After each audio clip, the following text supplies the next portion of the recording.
Good morning and good evening. So we'll start with the study circle. Good to see Vasu. Ritu and Jagan had already said yes. So last week we had started this session part which said the ordinary view of spiritual life. I think that we ended. Sorry, and there was some law. Okay, yeah. So the ordinary view of spiritual life. So we had to start from here to become a of oneself. Uh, if you want, we can read the whole thing and then discuss that, or should we start from where we are supposed to start? You can tell me whatever we want, we can do. Any suggestions? Yeah, we can quickly start. We can quickly read the whole thing. Okay. So the section title number 6, the ordinary view of spiritual life. So whoever is willing, they can read, and when they get tired, they can stop, and the next person can read, or I can read. Ma'am, we read this twice Yeah, already. What, Jagan? Haven't we read this twice already? We have have we? read this twice. Last Friday we read this. Even before that also. I Yeah, don't mind. because actually, Vasu, Deepa, and Ritu were not there. Okay, So I okay. thought we can just take a overlap. Yeah. Yeah. Thank you.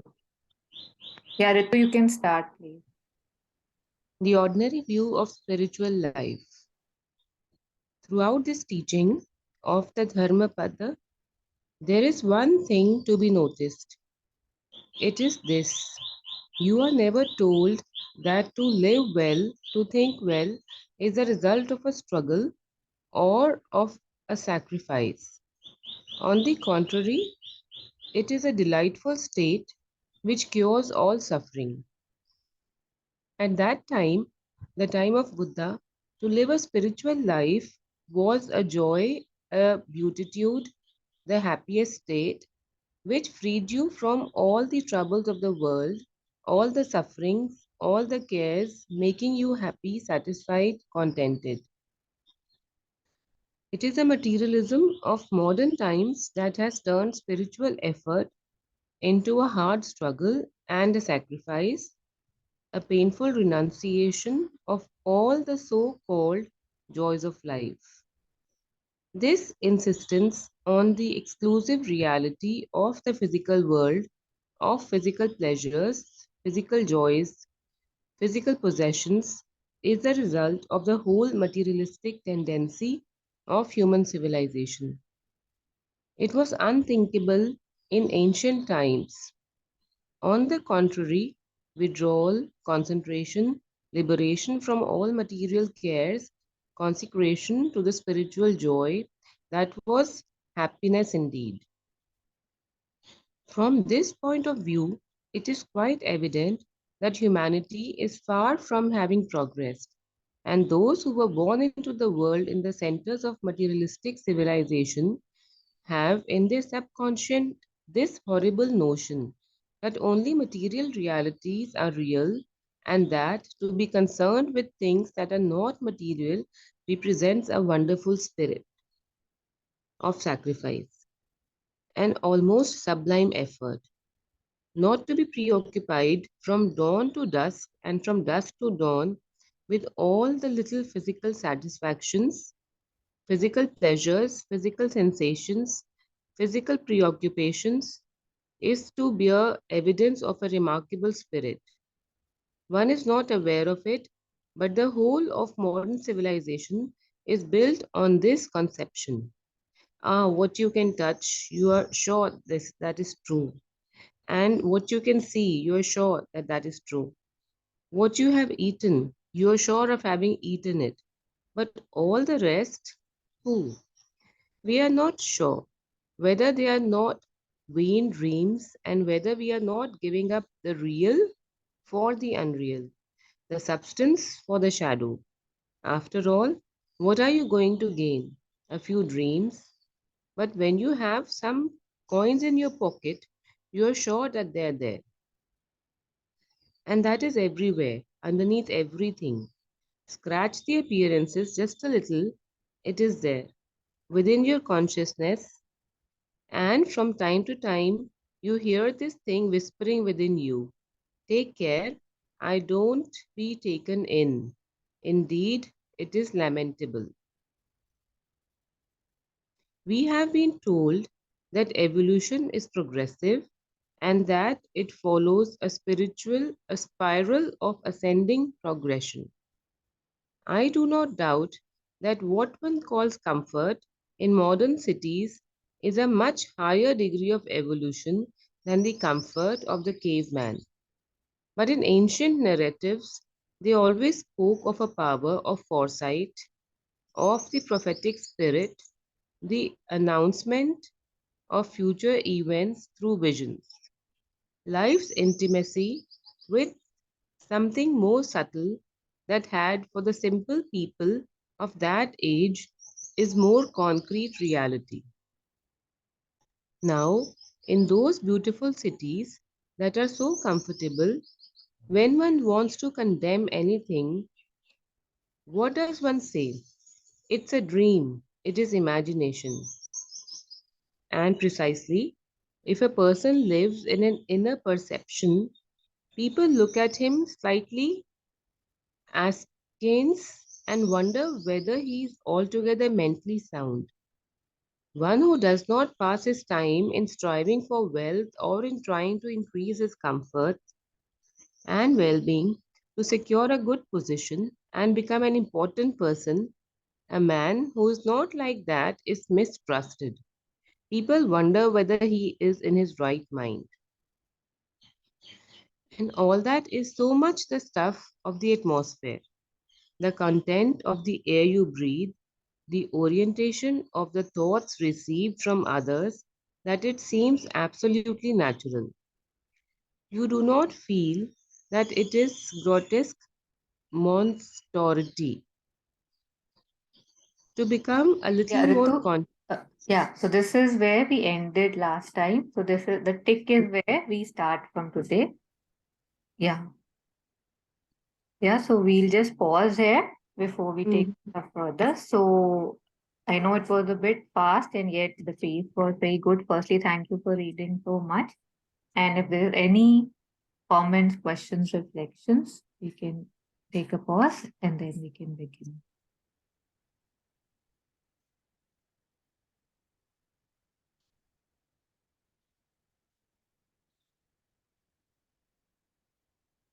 Okay, so if there's nothing, then we can just move forward.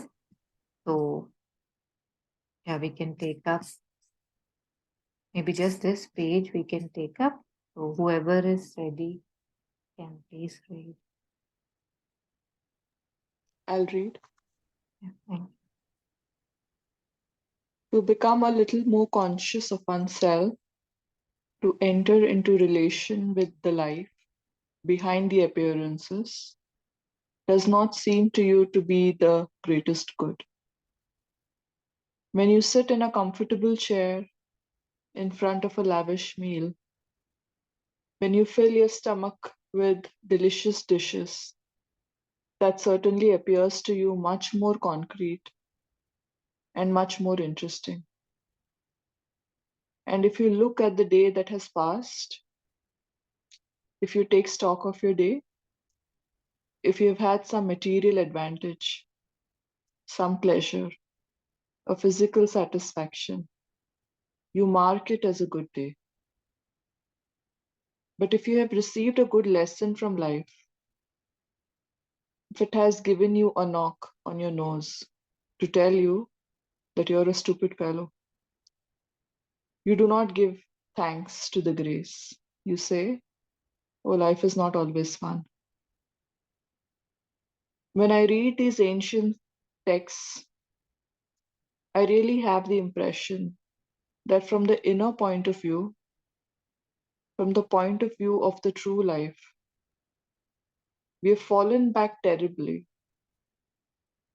and that for the acquisition of a few ingenious mechanisms, a few encouragements to physical laziness, the acquisition of instruments and gadgets that lessen the effort of living, we have renounced the reality of the inner life. It is that sense which has been lost, and it needs an effort for you to think of learning the meaning of life, the purpose of existence, the goal towards which we must advance, towards which all life advances, whether you want it or not. One step towards the goal, oh, it needs so much effort to do that. And generally, one thinks of it only when the outer circumstances are not pleasant. Should I go on? No, I think let's just pause and take it. Thank you so much. Yeah. So, in continuation with what we had read, so we'll just take it line by line. If there's any, of course, comment, question, feel free to unmute and say it. So it says to become a little more conscious of oneself, to enter into relation with the life behind the appearances does not seem to you to be the greatest good. I think we slowly, some of us who are a bit conscious or a bit disgusted or a bit discontent, this is where it starts hitting us, right? That what appears to be is not what is. How Deepa, I think yesterday's session you were sharing that, how when you would go out, you would feel so drained because you would try to be somebody they want, not yourself. So this again, I think would be an example of that we basically, when we do that, we slowly get tired, right, of doing that. And then we realize what we have been doing. Usse pehle to there's a blindness and we don't even know that this is what we are doing. So if one is conscious of oneself, then these things, we are able to catch very early, or maybe not even do because right? Okay, you're thinking of something, suddenly you see a movement, you see a little bit of grasping, a little bit of being greedy, and you realize you don't want to be that or do that, and one can choose to do that or not. So when you sit in a comfortable chair in front of a lavish meal, when you fill your stomach with delicious dishes, that certainly appears to you much more concrete and much more interesting. So again, from last time, they were saying that how when you have a coin in your pocket, that feels more real than any other wealth you would have, any other knowledge you would have, kind of. So material is what I feel real. Oh, lavish meal, right? It's like, instant gratification. It is so fulfilling. So, and if you look at the day that has passed, if you take stock of your day, if you've had some material advantage, some pleasure, a physical satisfaction, you mark it as a good day. We all do that, right? Like if we are sleeping, if we can remember, oh, this happened today, we sleep with a smile. That if you have received a good lesson from life, if it has given you a knock on your nose to tell you that you're a stupid fellow, you do not give thanks to the grace. You say, oh, life is not always fun. So, yeah, like very true. And I don't know if I can find it. I saw it today written. I had once shared that, once in Gita, I had, read a very beautiful quote from Bhagavad Gita. It said, we are kept from our goal not by obstacles. We usually think there are obstacles or circumstances that stop us, but by a clear path to a lesser goal. I'll repeat that. We are kept from our goal not by obstacles, but by a clear path to a lesser goal. So, how the material looks easy, right?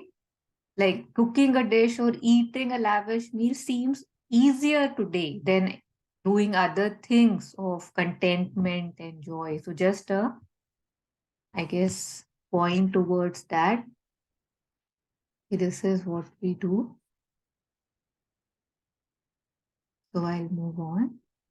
When I read these ancient texts, I really have the impression that from the inner point of view, from the point of view of the true life, we have fallen back terribly, and that for the acquisition of a few ingenious mechanisms, a few encouragement to physical laziness. I love this one.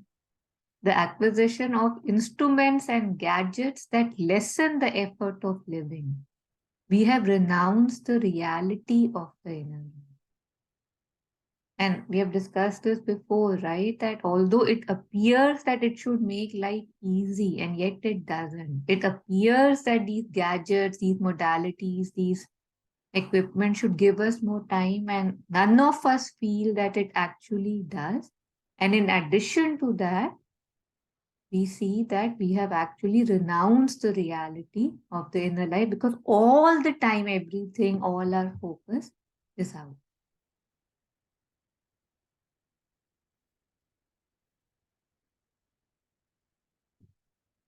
So it further says, it is that sense which has been lost, and it needs an effort for you to think of learning the meaning of life, the purpose of existence, the goal towards which we must advance, towards which all life advances, whether you want it or not.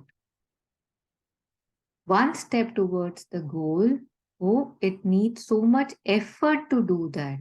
It's like we hear ourselves so often saying, right, that, but how do I let go of this? But how do I stop doing this?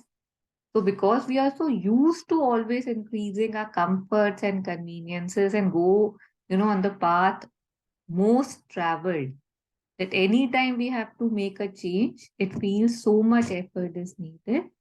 And of course, very, very true that one thinks of it only when the outer circumstances are not pleasant. And this is why, the importance of pain or suffering, that one says that, nahi, nahi, I have to, I must, I should do something. Yeah.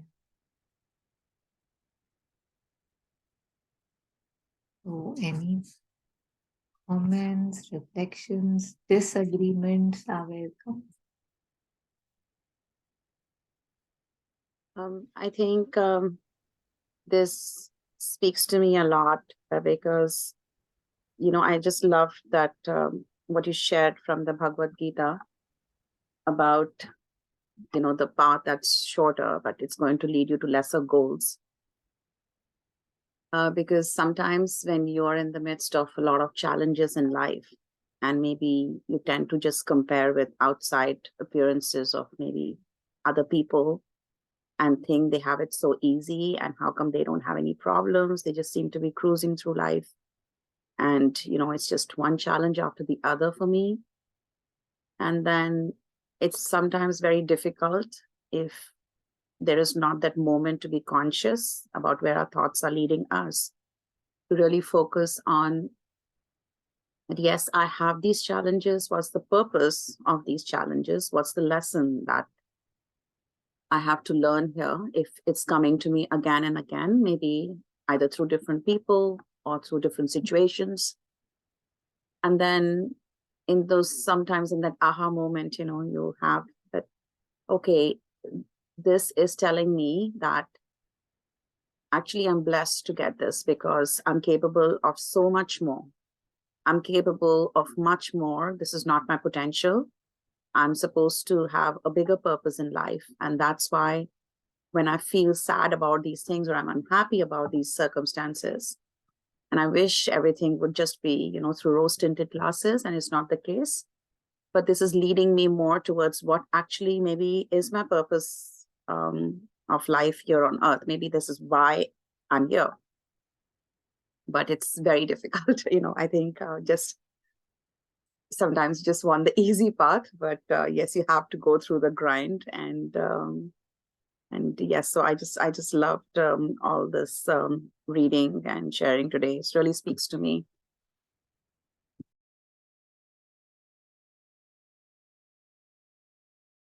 Yeah, thank you, Vasu, for sharing. I don't know, I have had this quite often in my life that if something seemingly bad is happening or something that I don't want is happening, a lot of times there's an inner voice which is saying that, but this is so good for you. This is so good for you. Something is not working out and stuff.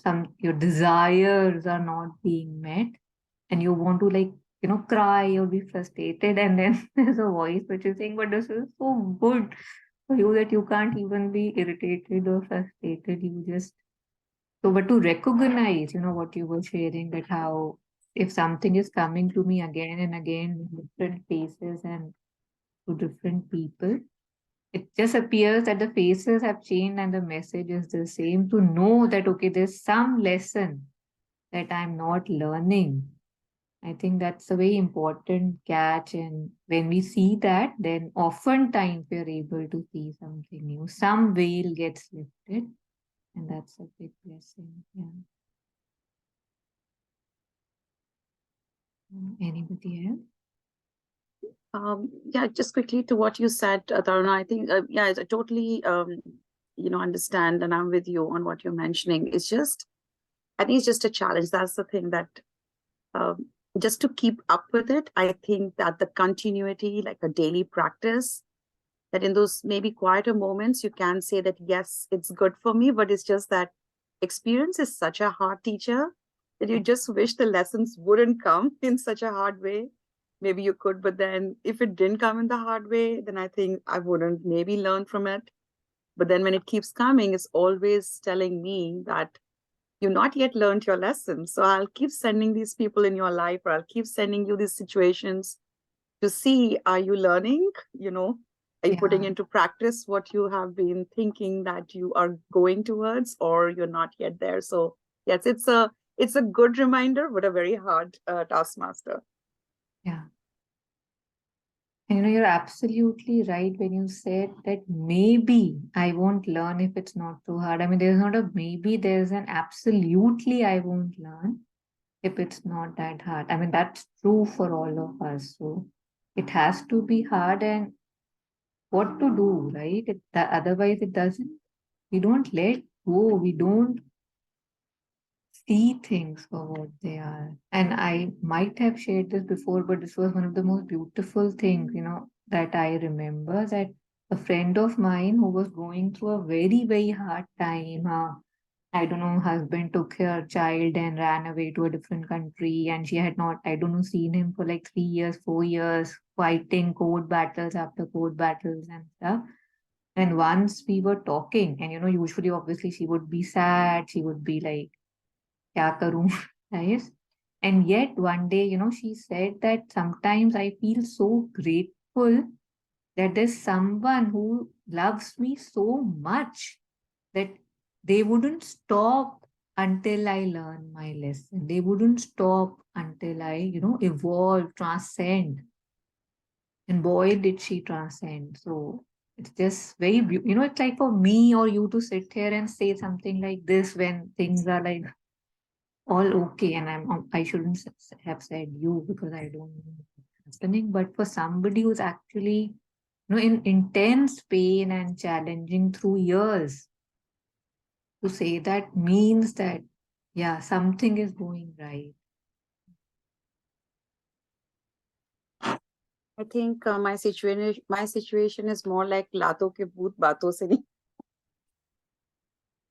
इतने लात पड़े, but maybe I'm a late bloomer, so और थोड़ा time लग रहा है सीखने.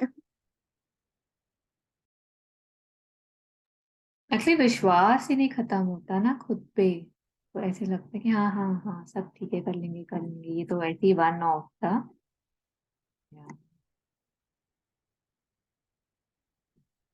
Yeah, anyone else, or should we move further?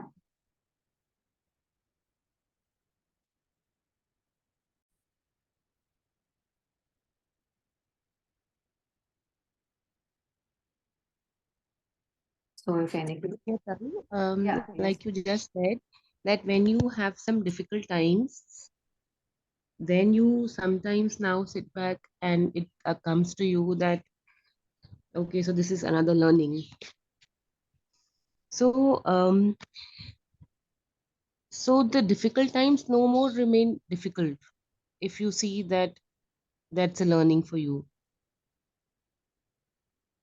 I would say that I was talking about, like, at least right now from where I am, the past, where things would be appearing so big and they would be painful, and I would want कि क्यों हो रहा है, या why is it happening, and yet there was an inner voice which said it's good for you, don't you see it's good for you, and the mind would agree that it seems that it would be good for me, and yet the emotional part, the vital was angry and it wanted things its way, but that held, that voice held, because you knew that ultimately you're being taken care of.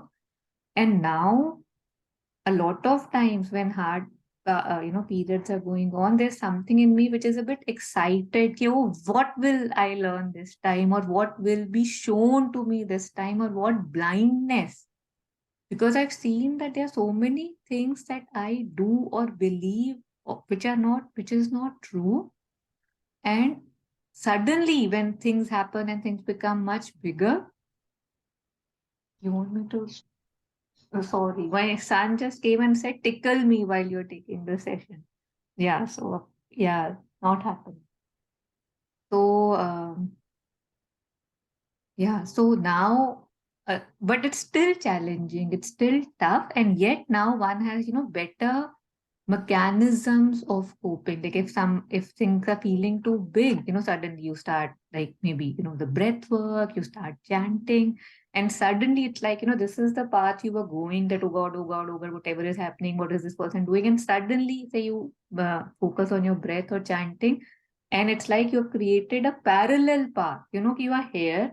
After all the tuck, tuck, tuck, tuck, tuck, tuck, you have to reach here, but by chanting, you avoid this way that has been your past pattern, which never helps, and you approach it this way. You approach it this way. So it really, it makes one feel that yes, one can do something. One doesn't have to fall down to the same levels and same disappointments and pain again and again. And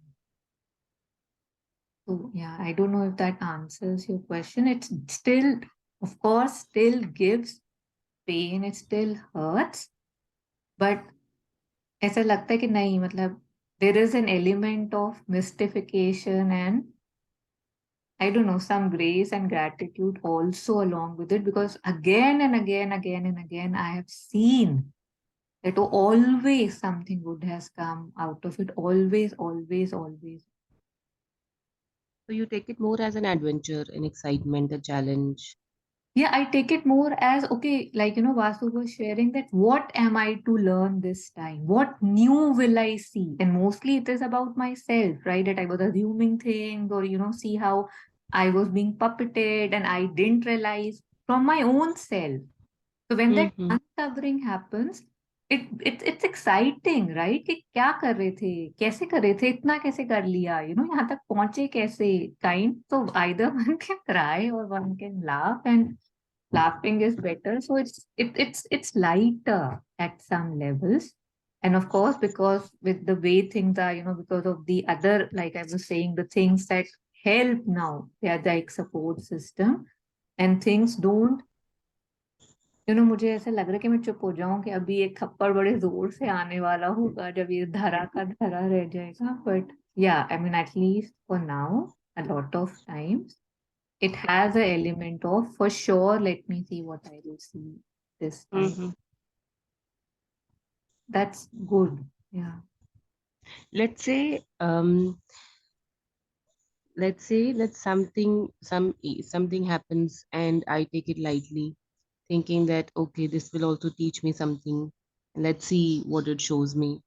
So if the divine's purpose is to give me some pain and suffering so that I learn something, and I don't actually feel that pain and suffer, rather I tell myself, okay, let's look at it from a different way, or let's face it.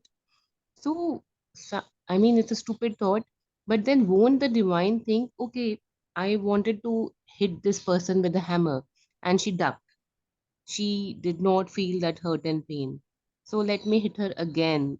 And then I again moved sideways. Yeah, yeah. So, I mean, Yeah, a very, uh, very intelligent question, I must say. हमारी दिमाग की दाद देनी पड़ेगी. Yeah, sorry, go on. so in that case, if I actually stay still and let God hurt me with that hammer, and then I endure that pain, I mean, I feel it and learn from it, Hmm. then God's purpose of giving that pain to me will Hmm. be successful. Hmm. But if I, Yeah, yeah. See, say you have a child, okay, a 5-year-old child. You tell him, don't run on the road. Okay? Mhm, You tell him 5 times, you tell him 10 times. You have two children, let's take this as example, and one of them listens that nahi, I will not run on the road. ठीक है? तुमने बोला और उसने सुन लिया. And there's a second child who just doesn't listen. तो उसको आपने एक लगा दी, when he was running on the road and you slapped him, कि mhm, नहीं आता क्या? So now he'll cry and most likely next time he'll remember, right? What did you want to do? Your job as a parent was to teach him not to run on the road. जिसने प्यार से सुन लिया उसको प्यार से समझा दिया. जिसने प्यार से नहीं सुना, लाइक वासु was saying, लातों की भूत बातों से नहीं मानते, तो उसके लिए लात जरूरी है. So the divine's purpose is not to give pain and suffering to make you suffer, but to teach you no, lessons. वो तो हम नहीं सुनते. तो I am for saying it pains me. It's not that it doesn't. But like, yeah, I think maybe you were referring to those mechanisms and all, but that's just, I feel this.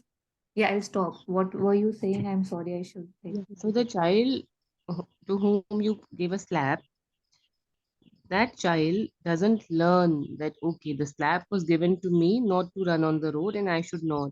Hmm. Rather, the child, oh, mama likes slapping me, let her enjoy. I'll not take it seriously. That's okay. एक slap ही तो है, पड़ गई तो पड़ गई. Hmm. So if I do not take, like if there's something really, really bad happened in my life, and I do not take it that badly as I should have taken it, rather I take it lightly.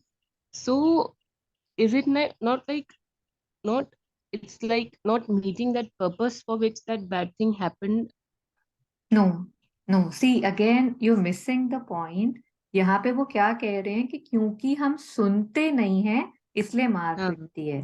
तो अगर हम बोल रहे हैं कि हम सुन रहे हैं कि if some Mhm, circumstance happens which is giving me pain and I say that no, okay, this is teaching me something, let me see what it's teaching me.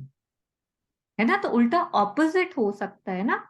ज्यादा तो mhm, नहीं होगा. mhm, बिकॉज अगर वो बच्चा है जिसको आपने मारा, उसने नहीं सुना, आपने दो mhm, चार बार और मारा, आपने नहीं सुना, आपने 10 बार और मारा, उसने नहीं सुना, he mhm, then runs into a car and then he gets hurt. No, and then something might happen to him or nothing might happen. But the one mhm, who is, so it's not that the pitai is important, but the mhm, pitai becomes important because I don't listen.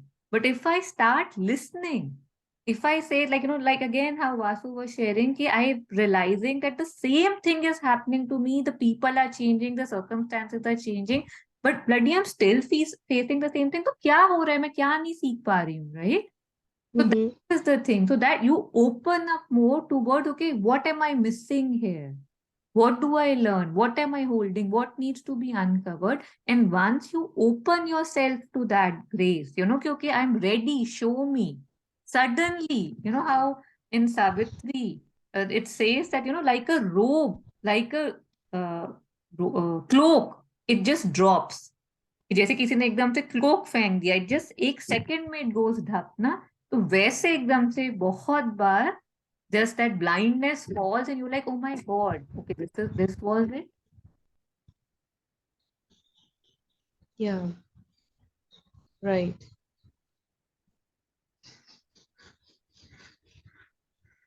AP का there was this beautiful talk Acharya Prashant in which he had said कि खुद देख लो, खुद समझ जाओ time से, जब धीरे धीरे धीरे थपेड़े पड़ रहे हैं, So the one who learns, okay, that's really good. Otherwise फिर बिजली गिरती है, फिर या फिर तो सीधा ऊपर जाओगे या फिर कुछ समझ आ गया तो आ गया, because nature has to teach you.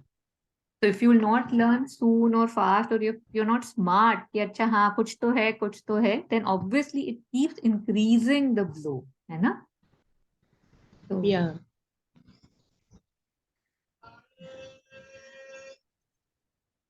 Right.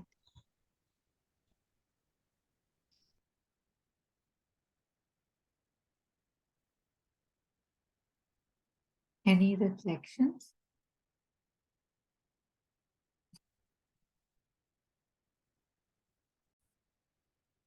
Yeah, so we'll take it further from here. So at least these two paragraphs. Or even, yeah, we'll finish it.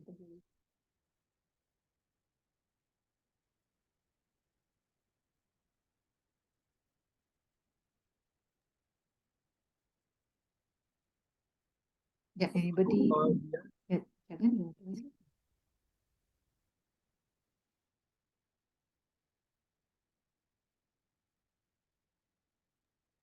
Hey, Jagan, you want to start? Yeah, I'm just going to. How far we are from the times when the shepherd who did not go to school and kept watch over his flock at night under the stars could read in the stars what was going to happen, commune with something which expressed itself through nature, and had the sense of the profound beauty and the peace which a simple life gives. It is very unfortunate that one has to give up one thing in order to gain another. When I speak of the inner life, I am far from opposing any modern inventions, far from it. But how much these inventions have made us artificial and stupid. How much we have lost the sense of true beauty. How much we burden ourselves with useless needs. Perhaps the time has come to continue the ascent in the curve of the spiral, and now, with all that this knowledge of matter has brought us, we shall be able to give to our spiritual progress a more solid basis, strong with what we have learned of the secrets of material nature. We shall be able to join the two extremes and rediscover the supreme reality in the very heart of the atom, the mother.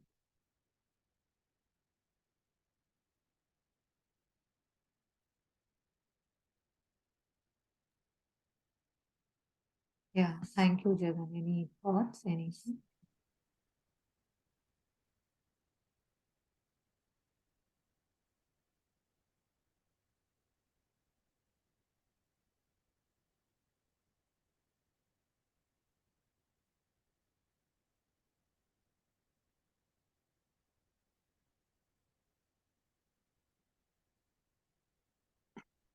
Like when I when we read the second paragraph where it starts with, it is very unfortunate that I have to give up one thing to gain another. Like these lines, um, I don't know how to put it, but if a machine can be given a command versus a man is being given a command, the machine would just do it. It wouldn't ask questions. And a man, like if I am given a command, I'll ask questions, Q, why, how. So, these sentences, these instructions, if I really want to call them instructions, sometimes I just want to hear them like a machine. They're just so clear, yet I'm not sincere. You know, like how beautiful the first paragraph is. where he didn't even go to school. He was just under the stars, the shepherd. Yet he could communicate, commune with something. And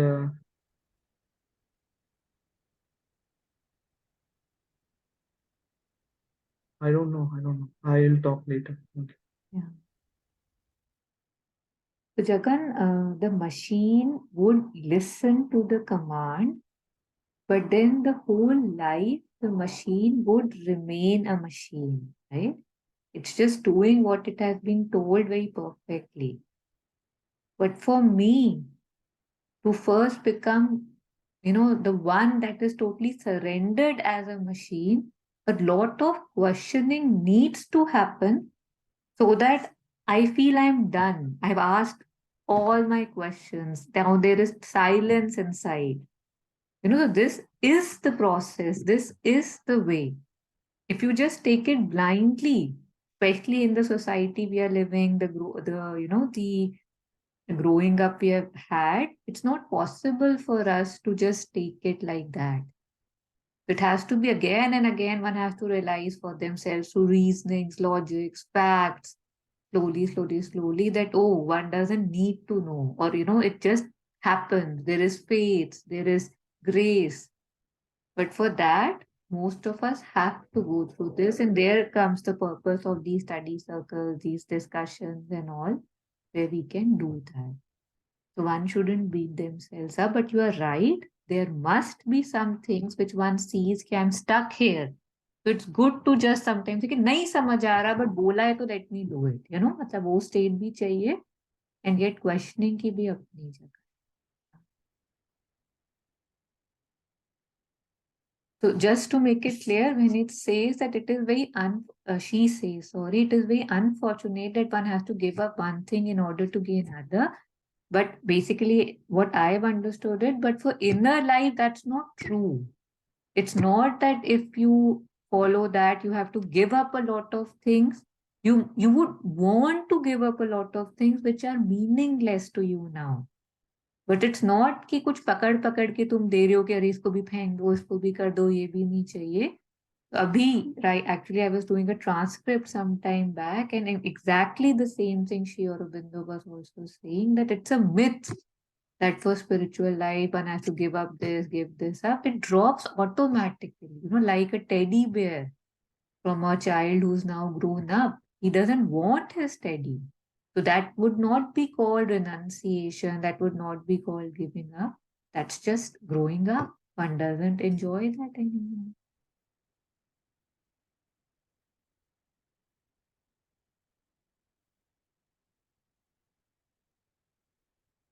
I'm amazed how many times Mother has used the word stupid in this discussion, that we are not very, being intelligent when we are doing that, thinking that we are being very intelligent.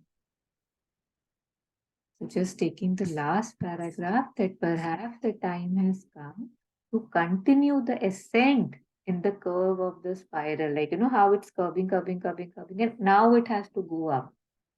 So, curve of the spiral, and now with all that, this knowledge of matter has brought us, we shall be able to give to our spiritual progress a more solid basis. That now that I know, now that I have questioned enough, now that my questions are no longer there, the questions might still be there, but I somehow don't need answers anymore. It feels enough. So, the strong with what we have learned of the secrets of material nature, we shall be able to join the two extremes and rediscover the supreme reality in the very heart of the atom. So, in each atom, that supreme reality is there, which I will be able to discover. The two extremes, inner and outer, we shall be able to join now that we know how it's working.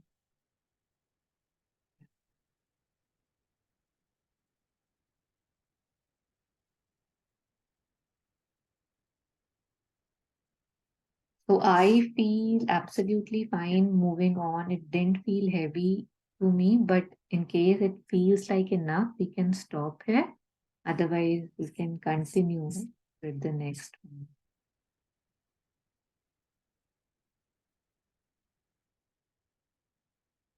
So if I don't, yeah, yes, Martin. I'm okay to continue. I don't know how everybody wants, because just like you said, I didn't feel it's very heavy. Actually, we Yeah. covered quite a bit Yeah. in that time. Yeah.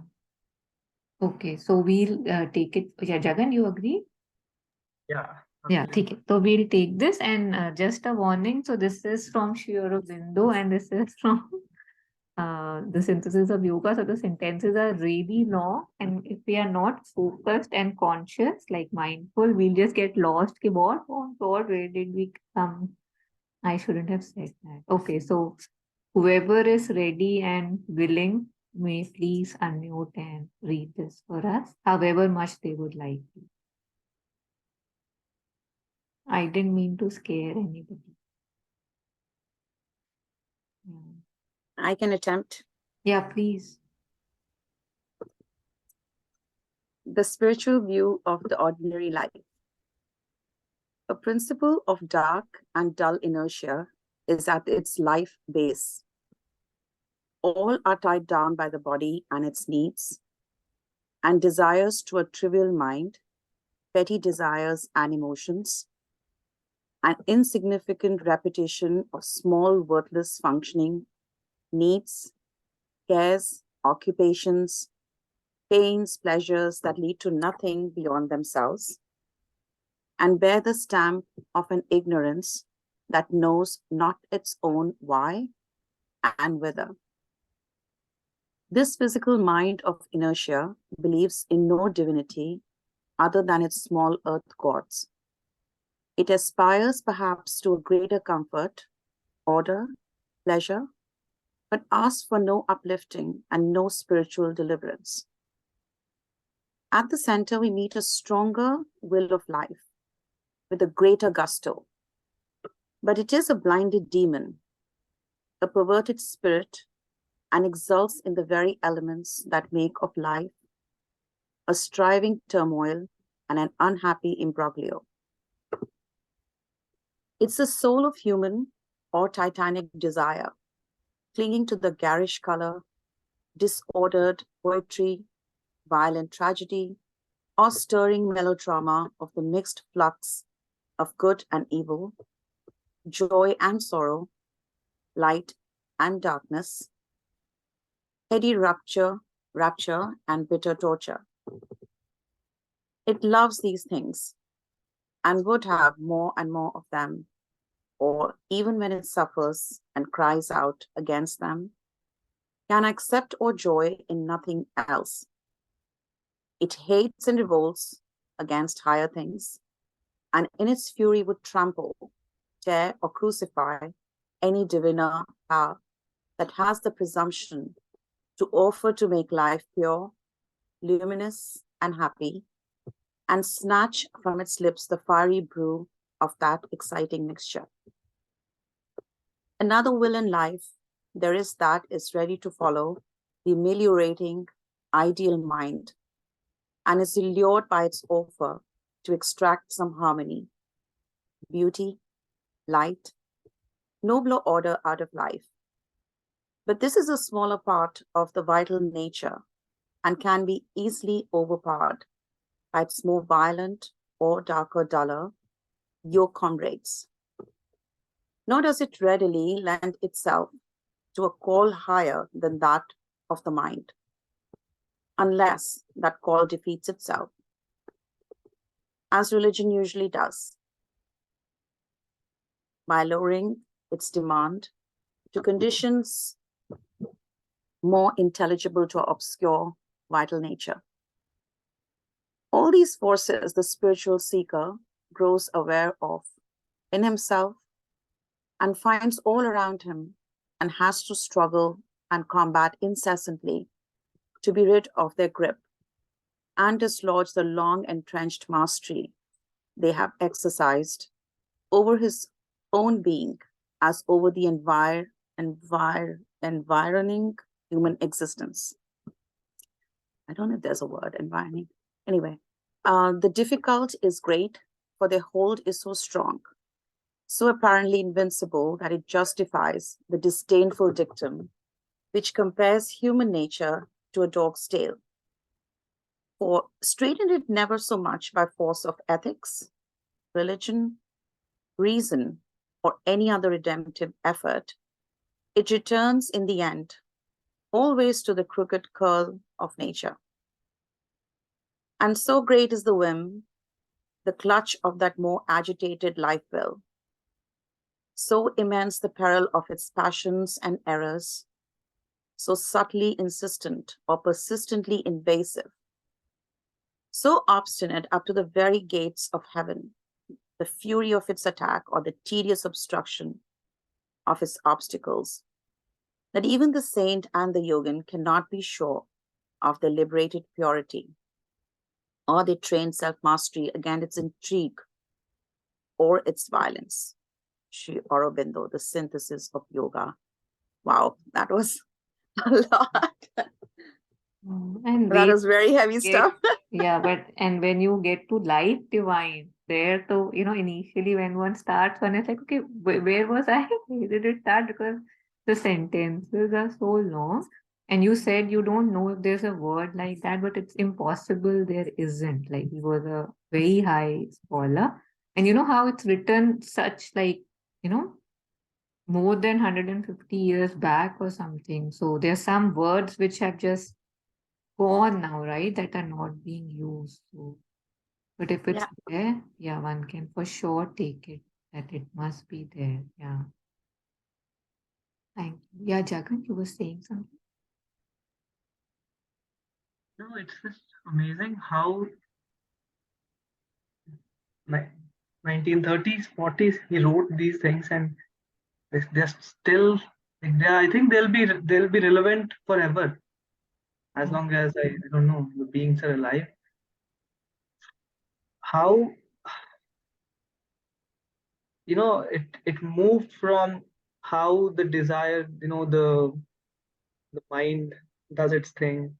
It doesn't listen to anything that is from the higher. It always seeks for the tiny, teeny things, and how it is, against its, like, how it's against everything. And then there is a little part of the mind, of the vital, but I'm not talking about the vital here, that which understands, which thinks that this which kind of resonates with the spiritual calling and resonates with the higher calling.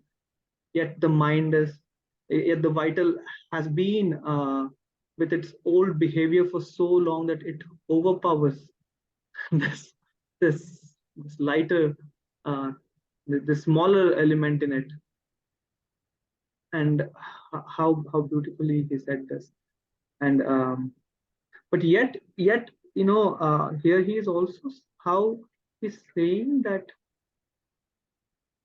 a spiritual seeker, if that's the word they use, I don't remember, how they can observe, with persistence and with will and with so many other things necessary, um, how they can observe these movements of the vital, and they can, I don't know, they can listen to the calling. And yet he still sort of ends it with like a warning that regardless of how long the spiritual practice has been, the self mastery is, the consciousness is still like a dog's tail. And even it's amazing that he said this big, the saints, and I think you also gave a very good example one day that how this, I don't remember his name, but this man is meditating for so many years, and then I think Urvashi or someone comes, and then he falls prey to her.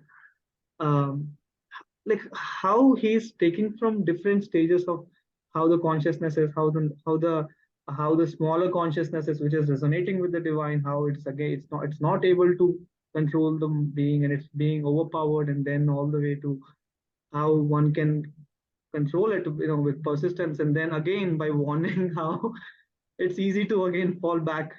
It's hard to climb. For I'm saying hard because I find it hard, or maybe the being is not accepting, which is why it's thinking it's hard. but again, it's so easy to fall down. Yeah. Yeah, it's always easy to fall down because the slopes are very slippery. And I would like to congratulate you that you were able to take so much from that text and didn't get bogged down and ran for coffee. So that's, very auspicious. And one thing, maybe it was just an error when you spoke, that the mind usually, I mean, it said that something in the mind feels there has to be more, and like say, but the vital it overpowers. So by chance you had used the word vital, and I know that was error, but the reasoning aspect says कि कुछ तो होगा, but वो emotion से एकदम से नीचे खींच लेते हैं. I said mind, but that was not right. Yeah. Vital is Yeah. So mind is right. Mind resonates with something higher, a part of the mind, but the vital pulls it down. Oh. Jesse, in my example, say if I say if something is happening, something challenging and stuff, the mind would say it's good for you. But the vital would say, but मुझे तो चाहिए, but मेरे साथ ही क्यों हो रहा है, but मैं नहीं चाहता तो क्या होता, right? So the vital, the one who wants, who clings, there's emotions, there is that energy. That says कि नहीं नहीं नहीं, but I want it. क्यों नहीं मिल रहा, क्यों नहीं मिल रहा? But the mind would say कि don't you see it's good for you? Yeah. okay. I thought it said it's a smaller part of the vital as well. That's why. But anyway. Maybe it is. Maybe I missed it. It's very much possible. But we'll read it and we'll see it. I could be totally wrong, but yeah. Yeah, but it is the mind which is, I think, is slightly wiser. I don't know. हाँ, मतलब reasoning ability, बुद्धि जैसे बोलते हैं, वो तो mind का part हो गया ना. तो वही तो बोलेगा, वाइटल तो रोता ही रहता है ना, और मांगता ही रहता है. Yeah, so. Yeah, anybody else?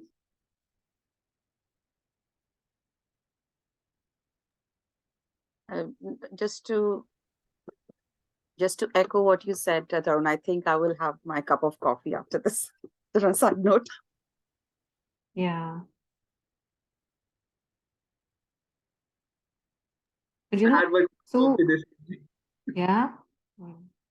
I was just saying that yet what he says is so amazing that you get boggled down suddenly, and it's like that, oh my God, why couldn't I see it before? A lot of times when I'm reading his text, when I have the blessing to read his texts, it's it's like wow, like unbelievable, unbelievable. Yeah. So we won't take too much, but maybe let's just take a little bit and let's delve into the spiritual view of the ordinary life. We're talking about our life. The principle of dark and dull inertia is at its base. जिसे बोलते हैं ना कि like we have that inherent tamas, we have that darkness, we are built on ignorance mostly. कि सब कुछ ठीक ही तो है. How we don't want change, we don't want things to change. Life is all about change, and yet we keep clinging and sitting कि हाँ बस इतना काफी है ना, बस इतना काफी है ना, because it feels comfortable, it feels कि हाँ you understand this much, let me stop here. The principle of dark and dull inertia is at its base.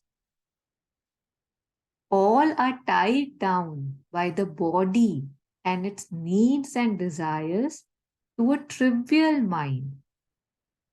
Acharya Prashant Ritu really resonated with it. He says that ये मिट्टी ही खराब है, मतलब ये मिट्टी ही खराब है, क्या करें types ना. So one has to transcend that. So all are tied down by the body and its needs and desires to a trivial mind, petty desires and emotions, an insignificant repetition. Repetition of small worth things, needs, cares, occupations, pain, pleasures that lead to nothing beyond. and bear the stamp of an ignorance that knows not its own why and whither. क्यों कर रहे हैं पता नहीं, कहाँ लेके जा रहे हैं पता नहीं, बस चाहिए. करोगे क्या, इतनी बार पहले भी मिल चुका है पता नहीं, बट चाहिए. So insignificant repetition of small worthless functioning needs, cares, ये भी चाहिए, वो भी चाहिए, ये भी करना है, बहुत जरूरी है.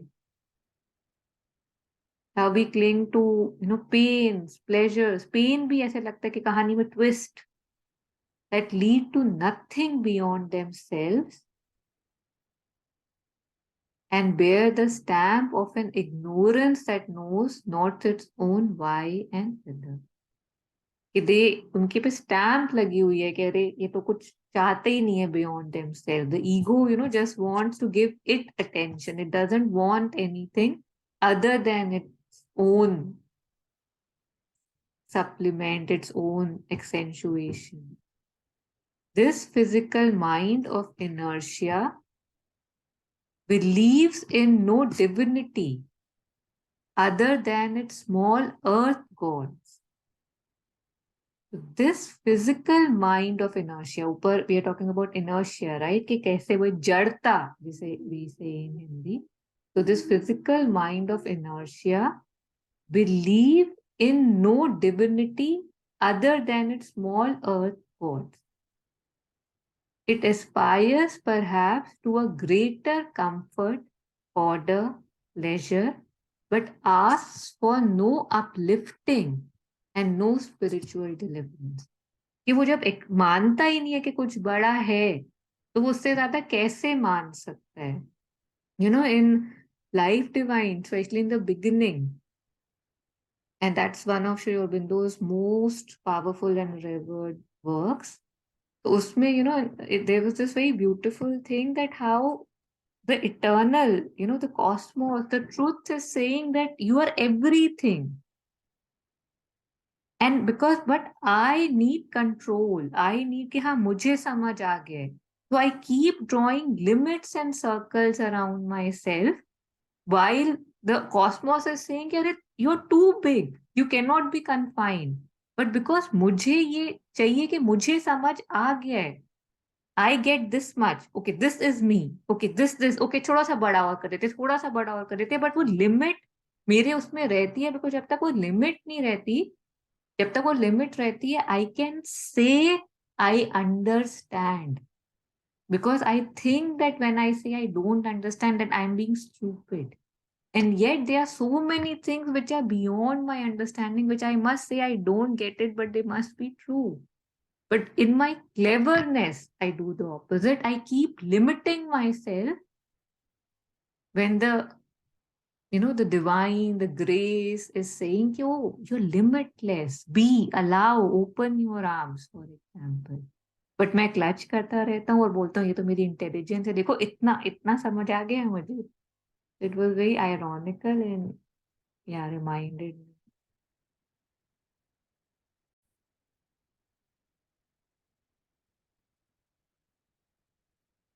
Okay.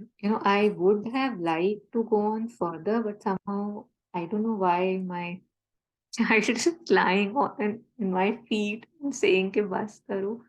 So we'll end here, and of course, if there's any reflection, we'll take up. But the next text we'll take up next. Yes, Ritu. Yeah, so just share the Sri Aurobindo's what we shared, na? ये वाला अभी कि जो मैं बोल रही थी. हाँ, both. Okay, what this, so we have this book, but I'll definitely share the screenshot. And what I was seeing, I'll have to see. I don't remember what aspect I read, but if I can find, I'll definitely. Yeah, yeah. Yeah. Okay, so yeah, so thank you so much for accommodating this change of time. And yeah, so just thanking grace, thanking divine for this grace of getting to know through the ability to understand these magnanimous words with their meanings. and aspiring and praying that we can, make it practical for us. Maybe we can learn something and learn to let go of the smallness that we are clinging so that we can become the expanse that we are. So praying for more grace and expansion for myself and for all beings on earth and other planes. Thank you so much for joining in, and yeah, thank you.